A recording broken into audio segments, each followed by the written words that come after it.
Assalamualaikum warahmatullahi wabarakatuh. Di kisah kali ini, saya akan membawakan sebuah cerita yang menceritakan seorang pemuda desa yang ingin mengungkap sebuah legenda, yaitu legenda siluman buaya putih.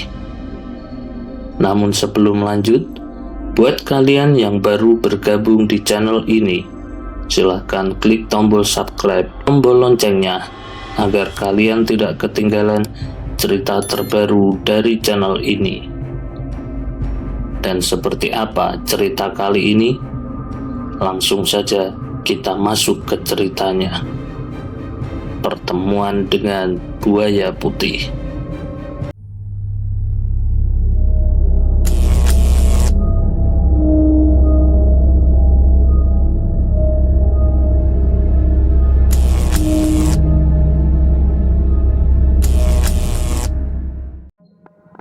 Di pedalaman hutan yang lebat dan sungai yang mengalir deras, terdapat sebuah desa kecil yang dikenal sebagai Desa Nusantara. Desa ini dipenuhi dengan cerita-cerita lama yang turun-temurun dari nenek moyang mereka. Namun, ada satu legenda yang selalu menggoda imajinasi penduduk desa tersebut. Legenda tentang siluman buaya putih. Menurut cerita nenek moyang, buaya putih adalah makhluk gaib yang menjaga sungai yang melintasi hutan tersebut. Ia dipercaya memiliki kekuatan magis yang luar biasa dan menjaga keseimbangan alam di sekitar desa. Namun, sedikit yang berani memasuki wilayah sungai tempat buaya putih tinggal. Karena dikatakan bahwa mereka yang berani mencoba mendekat akan ditelan oleh air sungai yang misterius. Salah satu penduduk desa yang paling percaya pada keberadaan buaya putih adalah seorang anak yang bernama Adi. Meskipun dilarang keras oleh orang tuanya untuk mendekati sungai yang berbahaya itu, rasa ingin tahunya begitu besar, hingga ia sering diam-diam menjelajahi tepian sungai, berharap dapat melihat buaya putih dengan matanya sendiri. Pada suatu hari, ketika matahari hampir menyentuh puncak langit, Adi memutuskan untuk sekali lagi menyelusuri tepian sungai. Dengan hati-hati, ia menyusuri jalur yang dikelilingi oleh pepohonan rimbun. Terdengar gemericik air yang menenangkan di kejauhan. Tiba-tiba, ketika Adi mencapai tikungan sungai, ia melihat sesuatu yang menggetarkan hatinya. Sebuah bayangan besar berenang di tengah aliran air yang deras. Adi tertegun, matanya melebar menatap ke arah bayangan tersebut. Hatinya berdebar kencang, tidak tahu apakah yang dilihatnya adalah buaya putih yang selama ini ia dengar, atau hanya bayangan dari pepohonan yang terkena sinar matahari. Dengan berani, ia memutuskan untuk mendekati lebih dekat, meskipun hatinya berdebar keras dalam ketakutan. Namun, sebelum ia bisa mencapai tepi sungai yang lebih dekat, bayangan itu lenyap dengan cepat, meninggalkan Adi dalam keadaan keterkejutannya. Setelah pertemuannya yang singkat dengan bayangan misterius di sungai, Adi tidak bisa mengusir rasa ingin tahu yang menghantuinya. Setiap malam, bayangan itu menghantuinya dalam mimpi, memanggilnya untuk kembali ke tepi sungai dan menemukan kebenaran yang tersembunyi di balik legenda buaya putih. Dengan hati yang penuh tekad, Adi memutuskan untuk kembali ke tepi sungai pada malam berikutnya. Dibekali hanya dengan senter kecil dan rasa ingin tahu yang tak terbendung, ia memasuki hutan yang gelap, mencari jejak makhluk legendaris itu. Langkahnya hati-hati, menghindari dahan kering dan semak-semak yang berjumbai di tepi jalur yang licin. Suara gemericik sungai semakin dekat, memanggilnya seperti suara sirene yang memikat pelaut dalam mitos kuno. Saat Adi mencapai tepi sungai, bulu kuduknya merinding. Di dalam kegelapan, ia melihat sesuatu yang berkilauan di tepi sungai. Dengan hati-hati, ia mendekati benda berkilauan itu.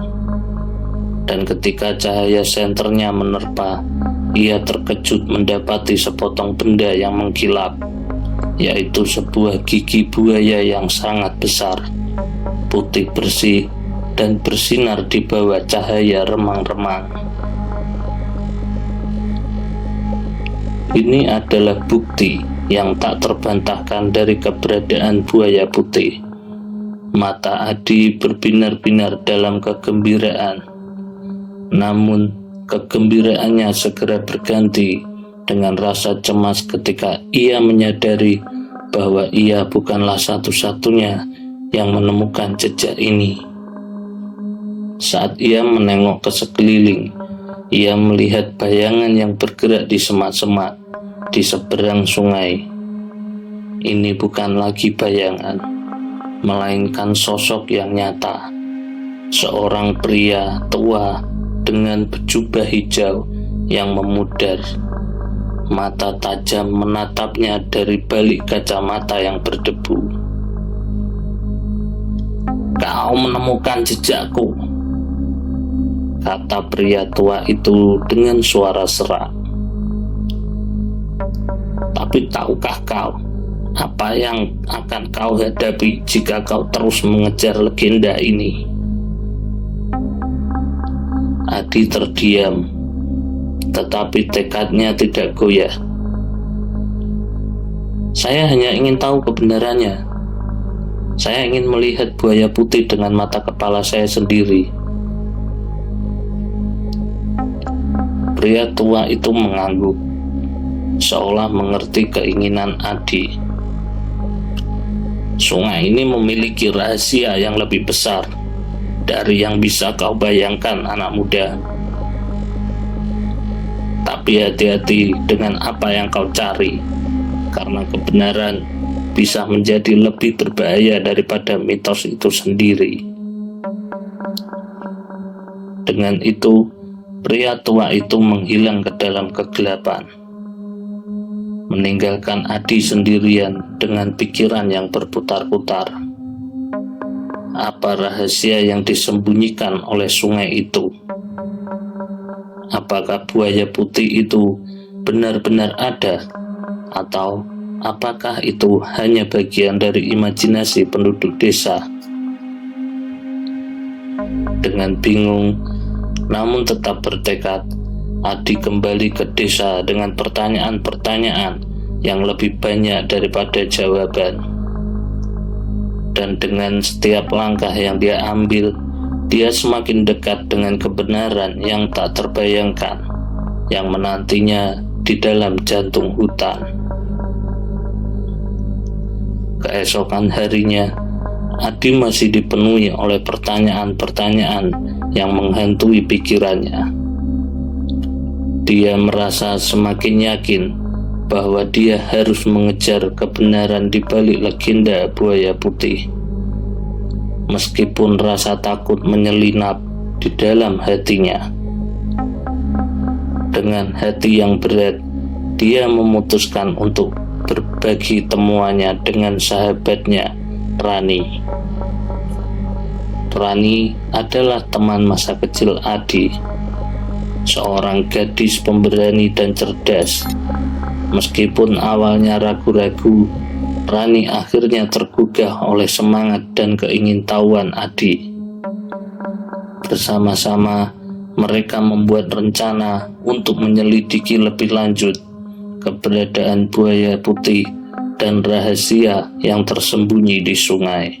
Dengan perbekalan yang lebih baik kali ini, termasuk bekal makanan, peta, dan senter yang lebih terang, Adi dan Rani mulai perjalanan mereka ke tepi sungai.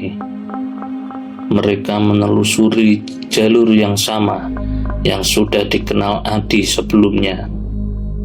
Tetapi kali ini mereka memiliki satu tujuan yang jelas, menemukan bukti konkret tentang keberadaan buaya putih.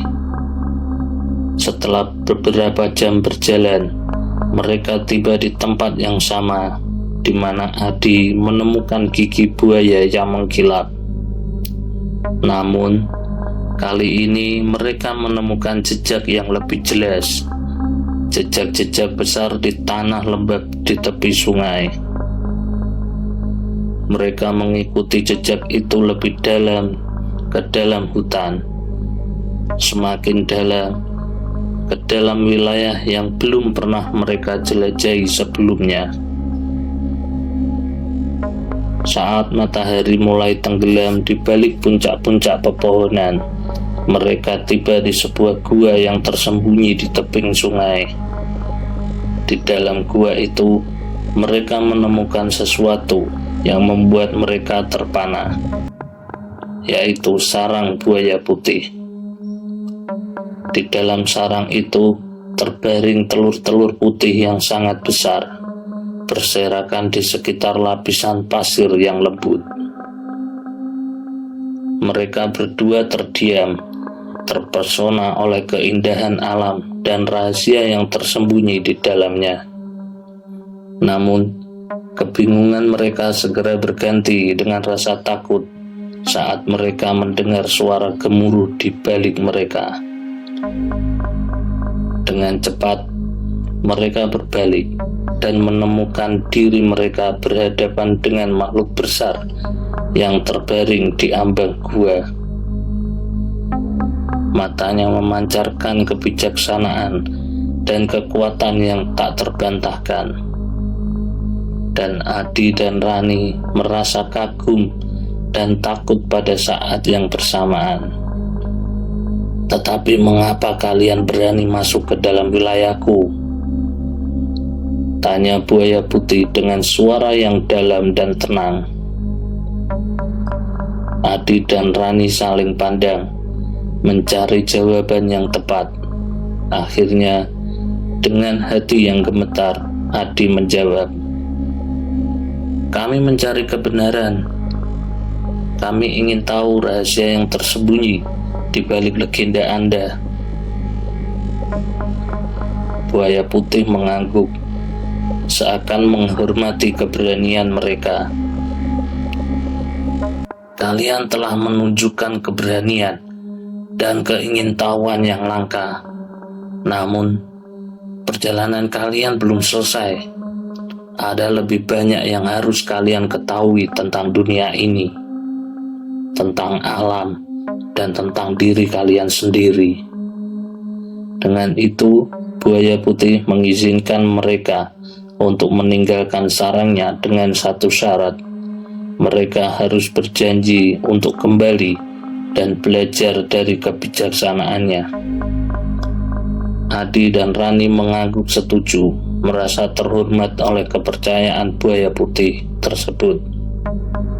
Dengan hati yang penuh semangat dan rasa hormat yang mendalam, mereka meninggalkan gua itu, membawa dengan mereka tidak hanya pengetahuan baru, tetapi juga tekad yang tak tergoyahkan untuk mengejar kebenaran. Tidak peduli seberapa berbahayanya perjalanan mereka nanti. Dan dengan langkah yang mantap, mereka melangkah menuju petualangan baru yang menunggu di depan mereka. Dalam hari-hari berikutnya, Adi terus merenungkan pertemuan misteriusnya di tepi sungai. Meskipun keingintahuannya semakin berkobar, ia juga merasa kegelisahan yang mendalam tentang apa yang mungkin menantinya di dalam hutan. Suatu hari, ketika matahari terbenam di ufuk barat, Adi bertemu dengan seorang tua yang bijaksana, Pak Darmo namanya, yang dikenal karena pengetahuannya tentang mitos dan legenda. Dengan ragu-ragu, Adi menceritakan pengalamannya di tepi sungai dan pertemuan dengan pria misterius itu. Pak Darmo mendengarkan dengan serius, matanya menyala dengan minat yang dalam. "Kau telah menemukan jejak buaya putih, anak muda," kata Pak Darmo dengan suara berat. "Tapi apa yang kau temukan di sana adalah bagian dari rahasia yang besar dari yang bisa kau bayangkan." Dengan penuh prihatin, Adi mendengarkan setiap kata yang diucapkan oleh Pak Darmo. Dia belajar bahwa buaya putih bukanlah sekedar makhluk gaib yang menjaga sungai, tetapi penjaga dari pintu gerbang menuju dunia gaib yang berada di balik alam manusia. Buaya putih adalah penjaga dari dunia yang tak terlihat, tempat roh-roh dan makhluk halus berdiam. Lanjut Pak Darmo.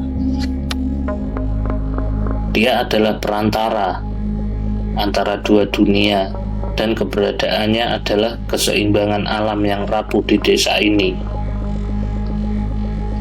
Adi tersentak oleh pengungkapan ini.